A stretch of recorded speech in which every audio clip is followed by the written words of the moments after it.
in the presence of our patron, Frederick Forsyth, CBE. Okay, thank you, and evening all. Obviously, a terrific list here, and more categories yet to come. But the first is children. We have a fine crop of books in this category this year for all ages, from beautifully illustrated reading books for small children to fantasy, sci-fi, and romantic teen novels. Finalists for the 2020 People's Book Prize in Children's Literature category are A Study in Scarlet by Stephanie Baudet, illustrated by Ariana Bellucci, represented here tonight by publisher Divya Kainth of Sweet Cherry Publishing. This is the first book in our collection of Sherlock Holmes stories that are adapted and illustrated for children aged 7+. Next, we have Alder by Graham Parry, illustrated by Anne Wagner, published by Blossom Spring Publishing. My book, Alder, is an adventure book. It's about a boy who draws an entrance to a magical world on his hospital room wall and helps to save the world that he's entered. B by Nigel Wormack, illustrated by Ursula Hurst, published by Poems and Pictures. Yeah, it's about being different. She goes to the Queen to find it, and she's run out of the colours, black and yellow. Colour isn't that important to bees like us, and I found out that being different is okay. Catch That Cough by Bonnie Bridgman, illustrated by Louise Forshaw, published by Tiny Tree Children's Books. Catch That Cough is about a little girl called Maisie who forgets to put her hand over her mouth. Her cough flies free and wreaks havoc everywhere. So in order to start having fun again, she needs to learn how to catch a cough properly. Charlie Dog's Birthday by Sue Pavey, illustrated by Eleni Dimitrius, published by Blossom Spring Publishing. Charlie Dog's Birthday is a rhyming picture book for very young readers. The story's about all the fun Charlie and his friends had at his fancy dress party for his 3rd birthday. Emily Knight, I Am Awakened, by A. Bello, published by Hashtag Press. It is about a teenage warrior who is trying to find a missing warrior to prevent a war from happening. So it's very high stakes and dramatic. Lily's Just Fine by Jill Stewart, published by Sweet Cherry Publishing. This is a teen novel, a teen romance set in Scotland. It also deals with ill health and family issues, but really it's about teenagers having fun. Next we have The Middler by Kirsty Applebaum, published by Nosy Crow. The Middler is a story for 9 to 12-year-olds, and it is an adventure story set in a dystopian world where only the eldest children are considered special. Save Us by Christina Gavitas, illustrated by Julie Ormond, published by Poems and Pictures. This is a lovely rescue story about a seal, a sea turtle and a whale, which addresses plastic pollution, so it's educating their children on a topic, pollution. Next, we have Selby Abbey 950 Celebration by the Children of Selby, illustrated by Evie Hurst, represented tonight by publisher Christina Gavitas at Poems and Pictures. I have a charity children's literature festivals, and as part of the festival, the children were encouraged to write about the local history. So there were 52 schools got involved with this, and it's such an iconic building. If you've never been, you ought to visit. So this is a lovely, wonderful collection, and they've made such a brilliant job of it. The Rude Robin by Alan Plenderly, illustrated by Alan himself, published by Ravette Publishing Limited. The Rude Robin is about, well, a rude robin, basically, who realises the importance of everyone being nice to each other. And last but not least, What Wesley Wore by Sam Langley Swain, illustrated by Ryan Sondergregor, published by Owlet Press. A very colourful character in a picture book aimed for readers aged 5 to 7. Teaches young children about empathy by telling a story of bullying from both sides. And the first winner, wait for it, is B. By Wormack. My God! This is what you're going to get. Now, it will come to you via the post. So can we have a few? Thank you so much. Trophy. The artist is just as good and as important as the writer. I'm looking forward to entering again. You made my life perfect and complete. Thank you so much for voting for me every. Well done.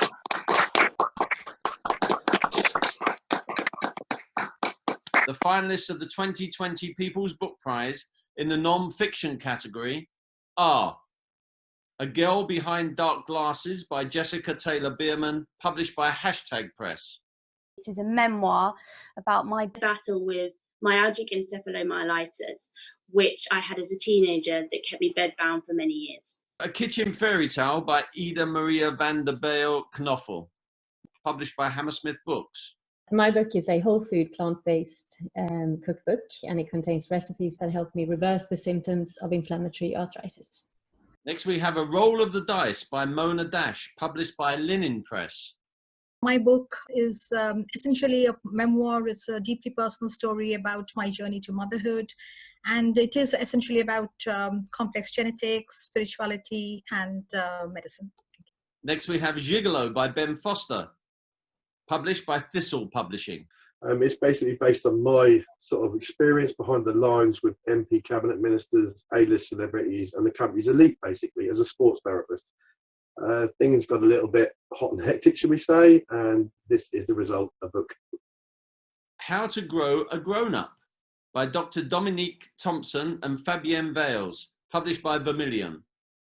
From 20 years as a university GP, it's a practical guide to help parents to raise their teens and tweens in a complex 21st century.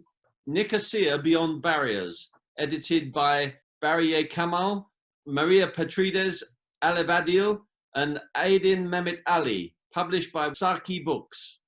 It's about Nicosia, the capital of Cyprus, the last divided capital of the world. Alev, would you like to say something? It's an anthology of 49 writers, and it's both local and global visitors. So it's a really unique portrait of the city, as well as a great collection of writing. Next, we have One Step Ahead of Osteoarthritis by Frances Ive, published by Hammersmith Books. My book is about a positive approach to osteoarthritis so that it doesn't take you over and spoil your life. There's plenty to be done to stay mobile and active and to achieve a good quality of life or maintain a good quality of life. Smashing It by Sabrina Mahfouz, represented tonight by Ashley Bowles of the Westbourne Press, trading as Saki Books. Edited by the playwright and poet Sabrina Mahfouz, Smashing It is a celebration of the exceptional works and words of 31 leading working-class artists working in Britain today. Taming of a Villain by Alan Langham, published by Lion Hudson. My true life story of a criminal lifestyle and coming to Christ within prison, and the full roller coaster journey of a once broken life being restored by our Lord Jesus Christ. Ticking Off Breast Cancer by Sarah Lianagay, published by Hashtag Press. It's a personal memoir of me going through breast cancer, but it's also a practical guide for anyone going through breast cancer, their friends and family. Next, we have The Bowel Cancer Recovery Toolkit by Sarah Russell, published by Hammersmith Books. It is a self-help book about exercise and rehabilitation to rebuild confidence and quality of life after treatment for bowel cancer. The Happiness Habits Transformation by Michelle Reeves, published by Matthew James Publishing.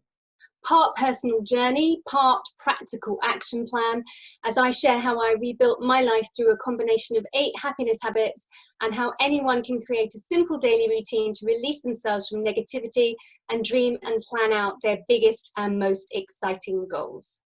The Zinoviev Controversy Resolved by John Simons, represented tonight by Anthony Werner of Shepherd Walwyn Publishers. John Simons wrote this book about a controversy just before an election in 1924, strangely rather similar with Russian interference in British elections. This is a historical event, and it's been very controversial whether it was genuine or a fraud. The author suggests it's genuine. You OK, Christy? By Christy Fleming, published by Onstream Publications. It's a story of survival, of institutional abuse, chronic illness, army life and living in Dublin and London. It was written to show how difficulties in life can make you stronger and I'm a survivor. Thank you very much. And the #1 prize goes to A Girl Behind Dark Glasses by Jessica Taylor-Bearman. Well done, Jessica. Thank you so much. This will be honoured to you, my dear. Oh, it is such an honour to receive this award for A Girl Behind Dark Glasses. I was trapped inside my body. I couldn't speak, eat or move. If I could go back and tell the 15-year-old Jessica that in the future I would have a best-selling and award-winning book, it would have given me so much hope. Thank you. Well done, Jessica. Thank you very much. The fiction finalists for the People's Book Prize 2020. First of all, Black Lily by Philippa Stockley, published by Pimpernel Press. Having always written in sort of 17th century, I thought I'd go modern, but in fact I went earlier and wrote a book about centering around 2 women, one white and one black, also involving the plague. So without realising it, it has a sort of resonance today. Corvid's Lament by Abigail Weeks Lowe, published by Michael Terrance Publishing. It's a tale of evil magic, superstitions, all based on folklore in the island of Trinidad and Tobago. It's really a parable debunking the myth of a perfect life. Good Girls by Amanda Brookfield, published by Boldwood Publishing. Good Girls is the story of 2 sisters who've fallen out, ostensibly over a man, but actually a much bigger, more buried secret separates them. Inference by Stephanie MacDonald, represented here tonight by her publisher, Katie McCune of Ringwood Publishing. Inference is Stephanie's first foray into mystery. It's a psychological thriller set in Scotland. It's about a young woman that wakes up one day to find that she is far away from her life and anything that she thought was normal, and on a remote Scottish island, and has to figure out what is real and what isn't. Next we have Leaves in a Holocaust Wind by Robert Dawson, published by Austin Macaulay Publishers, represented tonight by Janine Hornsby. It's a historical fiction novel that talks about the under-reported massacre of the Romani people during the Holocaust, using real-life events to highlight the horrors. Next we have Pivotal by Nikki Valance, published by Hashtag Press. It's a relationship mystery where the ordinary lives of 4 women are disrupted by an extraordinary bequest. It throws their lives into chaos, and with the support of a hypnotherapist, they question everything about themselves and their lives to date, to determine should they say yes or should they say no. Next we have Proximity by Jem Tugwell, published by Serpentine Books. It's a fast-paced techno-thriller set in a world where technology controls your location and everything that you eat, and the police have basically forgotten how to do their jobs until a person goes missing. The Blue by Nancy Billiot, represented tonight by her publisher Alice Rees of Loom Books. It's a work of historical fiction and a mystery, and it centres around the porcelain trade in the 18th century. The Cartography of Others by Catherine McNamara, published by Unbound. It's a collection of short stories set all over the globe, from West Africa to Australia, from Paris to Asia to Hong Kong. And there's a very strong sense of location and an examination of different cultures and displacement and sensuality. Next we have The Death of Mungo Blackwell by Lauren H. Brandenburg, published by Lion Hudson. It is a quirky, humorous tale of loss, of finding yourself again, of faith and family and friendship. The Snow Killer by Ross Greenwood, published by Boldwood Publishing. It's about Detective Inspector Barton and his team, and they're investigating a murderer who only kills when it snows.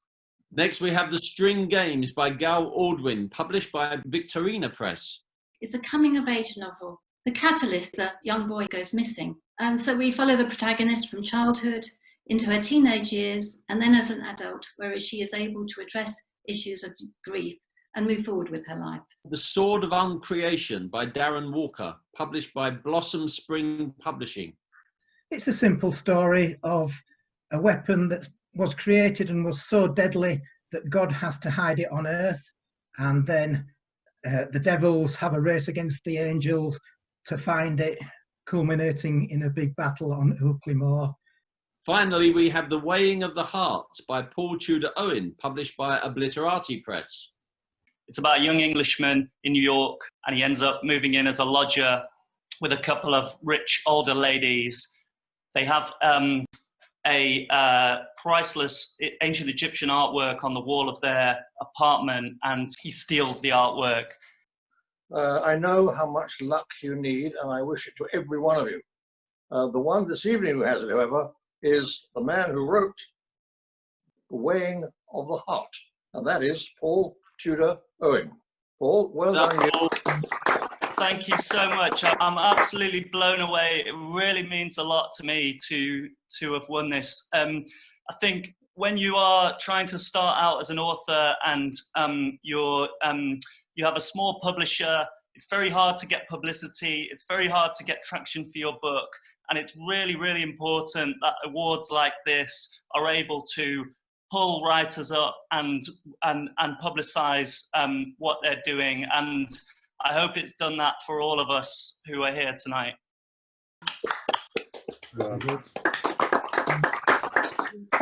Now it's time to announce this year's winners for the First Time Author, Best Achievement, and Best Publisher. First up, it's the First Time Author Award in honour of our founding patron, Dame Beryl Bainbridge. This year's winner has written a book that's an inspiration to all. It's the story of how one person's indomitable spirit helped them overcome the many adversities that life threw at them. It's a celebration of survival. And the winner is, you okay, Christy? Like Christy Fleming. Well done. She won Well it. Well done. Well done, Christy. Yeah, I'm so thrilled for the publisher. She's a lovely woman and a very good friend. She took a risk with me, and it's just amazing what she's done. Thank you so much, and well done, Ross. Well done, you, Christy. That's amazing. Amazing achievement.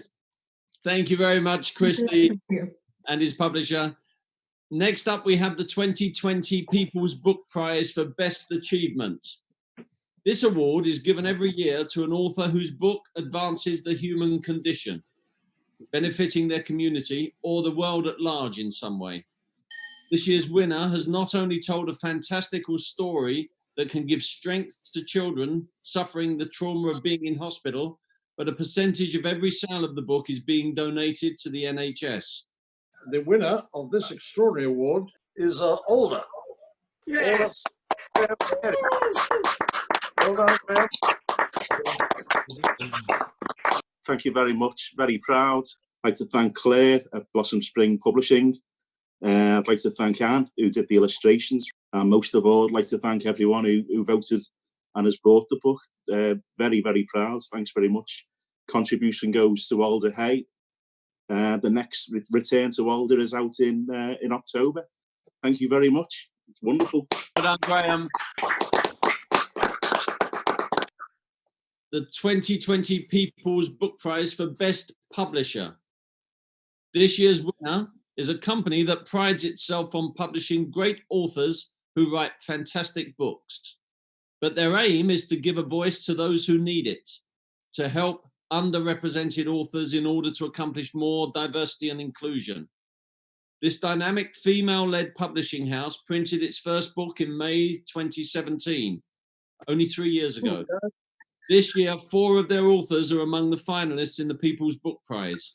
Over to Freddie Forsyth, our patron, to announce the winner.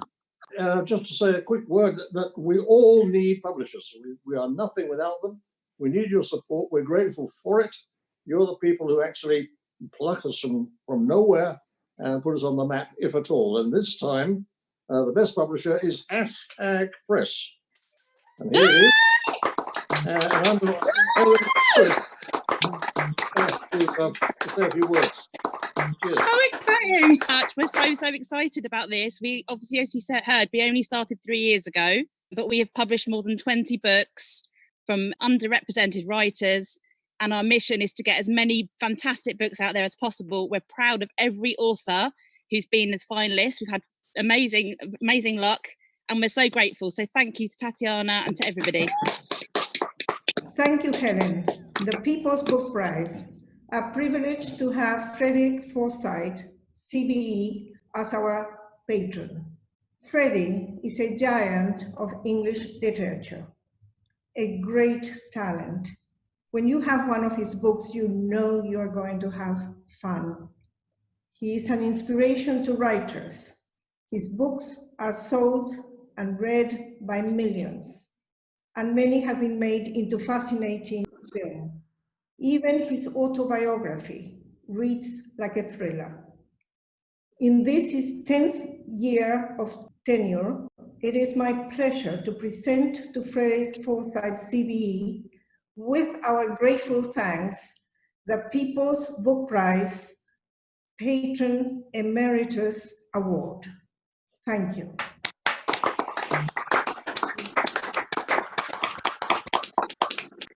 Well, thank you, Tatiana.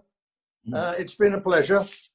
I think I've got to say to start with that this has been the most extraordinary, weird, bizarre year that I suppose most of us have ever lived through. We have to shut ourselves away anyway to do what we do. So we're probably better adapted than anybody. Actually, most people can't work if they're locked away in a single room. We can't work any other way.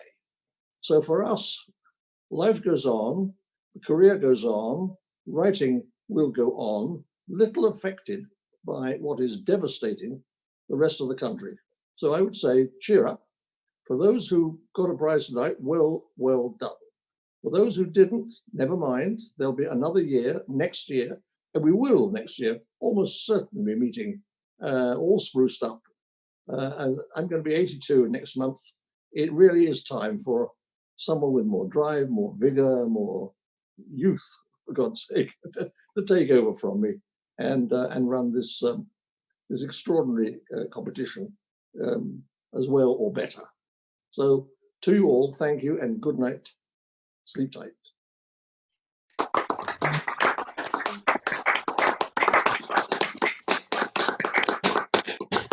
Thank you very much. Thank you all for dressing up and making it as nice an event as we could make it, given the circumstances, all doing it from our houses around the country. So stay safe. We see you next year. And I think you all deserve one more round of applause for yourselves and each other. So well done.